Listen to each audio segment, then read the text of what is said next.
odd Splinter Twin deck. So we have the players on your screen right now. We have Isaiah Lay on the left with Tempered Steel versus Ezra Carr on the right with blue-red interesting twin. Trinket twin. Yeah. Yeah, it's actually really... Normally this is a highly favored for Tempered Steel, but Cunning Spark Mage might change things pretty heavily. I mean, typically the Tempered Steel deck is able to present a pretty substantial clock backed up by Dispatch, which can make it very difficult for a traditional Deceiver Exarch Splinter Twin deck to be able to get the combo into play safely. This is a very different matchup. In this matchup, Ezra actually has a number of powerful options that can really slow down his Tempered Steel opponent. He even has Inferno Titan in his deck. Very noticeably is Isaiah Lay is actually not very well prepared for this matchup. Most Splinter Twin decks most Tempered Steel decks have 4 Dispatch, which he has, but he only has 1 Spellskite, which is a card that... He's a second in his sideboard. But most of them have 4 main decks. He also does have Dismember in his sideboard, which will be particularly important at dealing with both the combo and with those Cunning Spark. Well, it's true, but a lot of the decks have Dismember in their main deck these days. Mm-hmm. So, I mean, he's really, he moves Dismember to the sideboard, moved a lot of the Spellskites out of the deck, which weakens him in this matchup. We'll see if it comes back to him. He's set up very aggressively. I was actually, when I was looking at Ezra's deck to begin with, I was like, how in the world is he fitting all of these cards? And I looked over to the right-hand column, and he only has 23 land in his deck, which seems a little light when you're playing a deck that has Inferno Titan. It's true. Now, a lot of the Splinter Twin decks only have 23 or 24 lands, but he doesn't have Ponder either, which is a big one. He only has 4 Preordained. And he's leaning on some more expensive stuff to get his action going. Like, he doesn't have Shrine of Piercing Vision. Right. He doesn't have a lot of those things that can smooth out your draws when you need it. So right, yeah, it's very different. From what it looks like over here, it looks like Ezra is actually mulliganing, and I think this actually may be his second mulligan.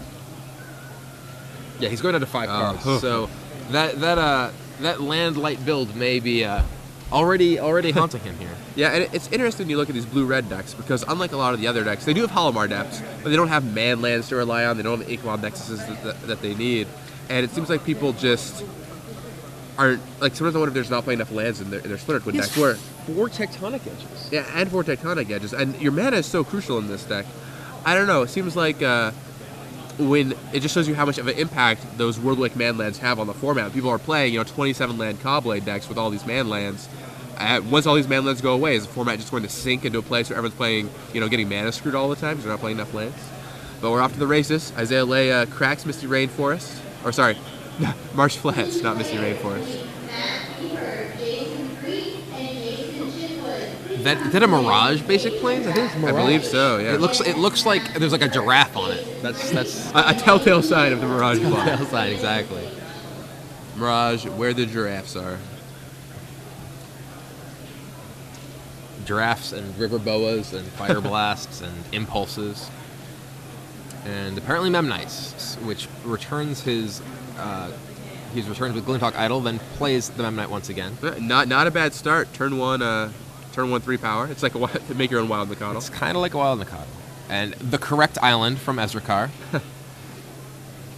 So far, correct islands have been undefeated. Yeah, under camera. It's true. It's true. The correct island is... Dismember takes out the Glinthawk. All right.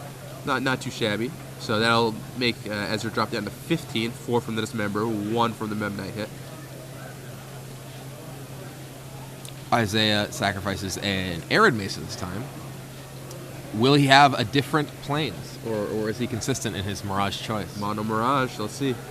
And it's the same Mirage. Or he just always tunes up the same ones. We'll see. I mean, I did play in a Legacy event. It was actually one of the SCG Opens in LA, where I played. I borrowed an Alpha Bayou from Matt Sperling, and every single time I searched my deck, I got the Alpha Bayou because it was so much better than mine. So, Porcelain Legionnaire comes down, which this puts Ezra on a very fast clock. Oh, and there's another Memnite, too. So, can anyone guess his draw step this turn? Memnite? It was Memnite. I think there's a pretty high chance it was Memnite. So, Ezra, was it a Preordain that he cast? No, a Basilisk Collar. I have seen players hold their Mem Knights to trigger Glinthawk Idol before, but Sure. I don't think I somehow I'm pretty sure he drew that Mem Knight. Yeah, I mean, it depends on the way that your deck is curving out. Sometimes activating Glinthawk Idol is more important, but in this case, I think he just wants to be tapping everything and attacking with it. Yeah. Now Basilisk Collar is probably not what Isaiah was expecting there. There's a Blaze Fiend. But I think he knows what it means.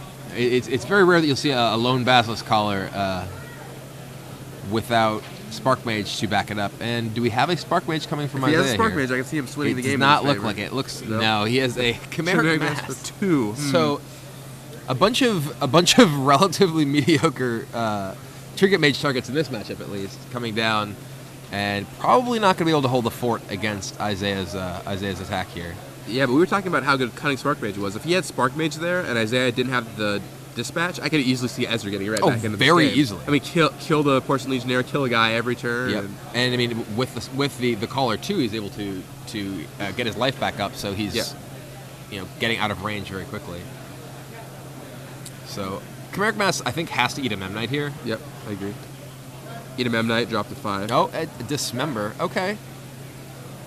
Okay, that's another option. Interesting. So he'll that take puts Ezra to 6, and then he'll take 3 damage. That puts him to 3 life. He really needs Cunning Spark Mage. He really needs a Spark Mage. See what Isaiah has waiting in the wings. Well, if it were the weeds they're waiting in, there would be squirrels. All right, it's true. Or they're cats, right? Are they cats? Yeah, they were cats. They are cats. Never mind. Hit that card in Momajor before. Well, that was also in Mirage, so it's entirely possible that he has a Mirage theme deck here. Mirage, well known for its Mem Knights and Vault Scourges. Yeah. And that's the game. Yeah. Ezra packs it in. So looking at the sideboards of these two decks, Ezra certainly has more cards that he intends for this matchup than I'm sure Isaiah has. Ezra looks to have 2 Shatters, a Manic Vandal, 2 Arc Trails, that all are certainly attractive to bring in. I wouldn't be surprised if he just completely takes out the Exarch combo here. And just tries to go on like a Cunning Spark Mage. If he's just on a creature, a powerful utility creature plan. I mean, Blue-red control. Yeah, he basically just can turn into a blue-red control deck. He can take out the Deceiver Exarchs. Hex Parasite's pretty bad too. There's like 9 cards you take out in that case, and you have Shatter, Vandal, Arc Trail, Inferno Titan. Maybe you don't have enough cards to take out for that. Like Spell Pierce is pretty poor too. Although Spell Pierce is like okay at stopping the actual card Tempered Steel. It does that little else, but it does do that. Maybe do you want Spell Scout at all? You can also keep the combo in and bring in Spell Scout to help protect it. But I feel like the combo is just so fragile here. I mean, he knows there's just going to be more to take care of it. I mean, he didn't. To be fair, he actually didn't even show his opponent the combo in that game. It's not clear. He showed him Chimeric Mask. Yeah, his opponent must be like, what is happening here? Like, what am I even playing against? Yeah. I mean, maybe he doesn't think combo. It's probably still safe. I mean, when you see Collar, though, you know he at least has Cunning Spark Mage. Right. So I mean, I think you want access to something like Dismember. I would likely bring in my Spellskite as well. Yeah, just Spellskite's very good at protecting against Cunning Spark Mage. It is very good against Cunning Spark Mage. It's true. Ezra might also bring in his own Spellskite so he can protect his own Cunning Spark Mages from, various many Spellskites, death-related injuries. I wouldn't be surprised if the combo came out here, or at very least Splinter Twin. Maybe Exarch is okay for blocking and tapping. Probably not though. Like I think he just. If he had more Manic Vandals, I'd really like the Splinter Twins, but that's true. Leaving all the Splinter Twins for the one Manic Vandal. Can make copies of Cunning Spark Mage. Trinket Mage every turn. Trinket Maging every turn is not that exciting. Trinket Maging and Inferno Titing every turn. So I mean, Ezra actually has a lot of cards here that are pretty unexciting. He has his Chimeric Mask is pretty unimpressive. I'm not a big fan of Mana Leak in this matchup. Elixir does not seem that exciting to me. Elixir at least gets you life. I mean, it's not that exciting, but like you're playing against a very aggressive deck, and being able to fetch life total is something that can certainly come in handy. Out of Isaiah's deck, probably see. Maybe he'll bring in. So he has a Divine Offering and Revoke Existence. It's possible we'll see some of those after seeing only artifacts from Ezra in the first game. It's very possible he thinks Ezra might be some kind of Grixis like Tezzeret deck or something weird like that has a lot of artifacts. Could see the Dismembers coming in for Cunning Spark Mages. Could see the second Spell Site coming in. Don't think Refraction Trap will come in. As for what he wants to take out, there's not a lot. I think he wants to keep most of his cards in. He may think that he wants Refraction Trap. Like he saw what looked just like a blue-red control deck, and you don't get Pyroclasm. He could very easly be expecting to see Pyroclasm out of his opponent. And I mean, to be fair, Refraction Trap is fine against Arc Trail at least. Yeah. I mean, Refraction Trap is not an unreasonable card to bring in. See how these players actually chose the sideboard. The thing I'm most curious about is if Ezra cut his combo or not. I don't think a lot of players would go for cutting your combo, but I think it's likely right. I'm very surprised Ezra doesn't have Grim Lavamancer in his deck, because especially with like Basilisk Collar, seems like if you have the package of like Cutting Spark Mage and Grim Lavamancer, a lot of decks will have trouble dealing with that. Although I recognize he's low on spots, but I mean, Grim Lavamancer, as we were talking about earlier in the day, has become a fairly common card in blue-red twin decks with the number of cantrips that they have to fuel them. Ezra seems to have taken a very different approach, and rather than go with Lavamancer, gone with the Trinket Mage, Spark Mage plan. I guess Mono Mage control here. I think Exarch is even a wizard, right? It might be. I don't know. Can you Riptide Laboratory? I'm not sure. All right, Halmar Depths for Ezra Carr. And to see what kind of explosive start Isaiah lay. Both players kept their 7s. So see what kind of explosive start the Tempered Seal deck is off to. Look like he's going to crack a Marsh Flats. Once again, the Mirage Plains.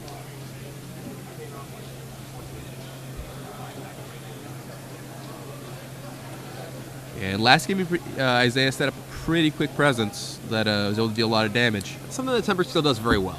Yes. With the number of 1 and 0 cost creatures in the deck, it can definitely get down to business very quickly. Yep. It has a lot more trouble recovering, although Ichabod Nexus certainly helps. Right. Glidhawk Idol. Old school Ornithopter.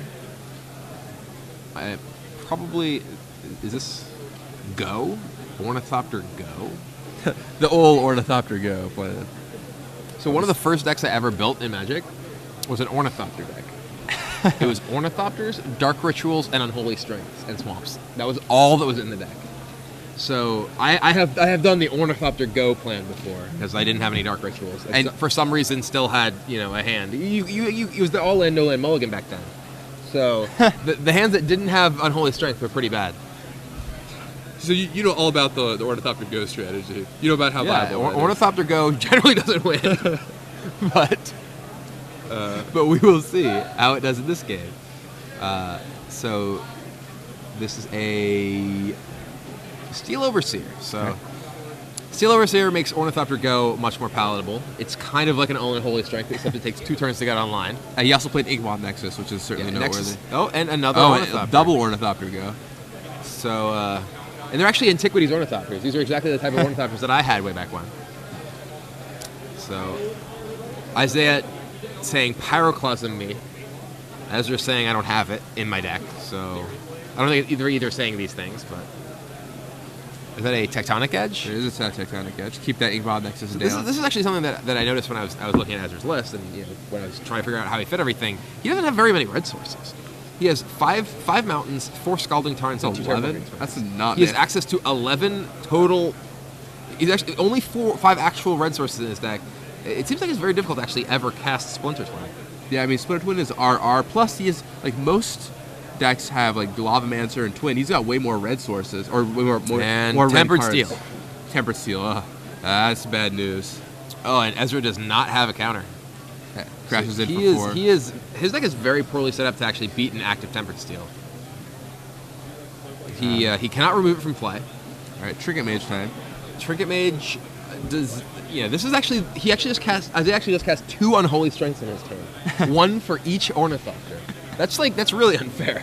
Welcome to power creep. I know. Seriously, it took me 2 cards to do that way back when. And they even get +2/+2. I know. It's even bigger than Unholy Strength. Pyroclasm, which was a card back then, I guess. It was an Ice Age. I don't even think Ice Age was out yet when I had my Ornithopter deck. looks like Ezra plays his third Hallmark Depths. He's the same cards on top. So Ezra has a lot of blue mana and a Trinket Mage that... What did he get with Trinket Mage? Did you happen to notice? I did not notice. I was too busy talking about Unholy Strength. It seemed like he almost just didn't search, but I'm sure he did. Unless he really wanted those cards on top, which I don't think he does. Well, no, he played Halberd Depths afterwards, too, so... I mean, maybe he got...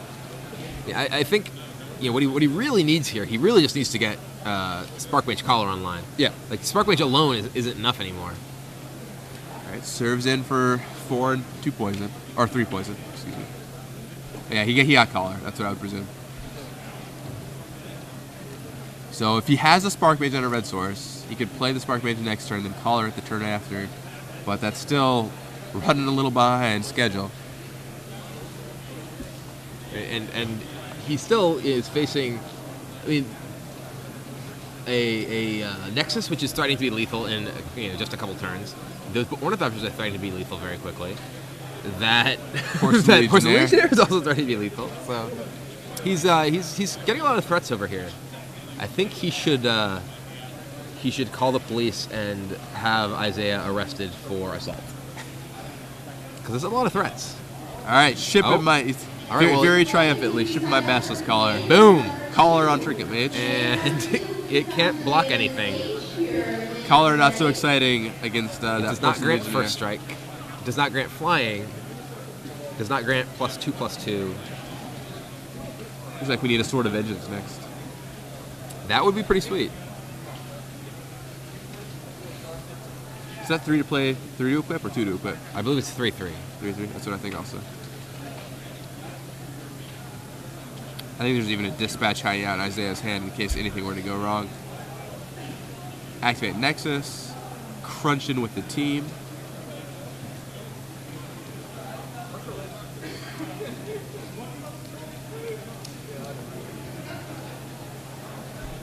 That's 9 damage going at Ezra.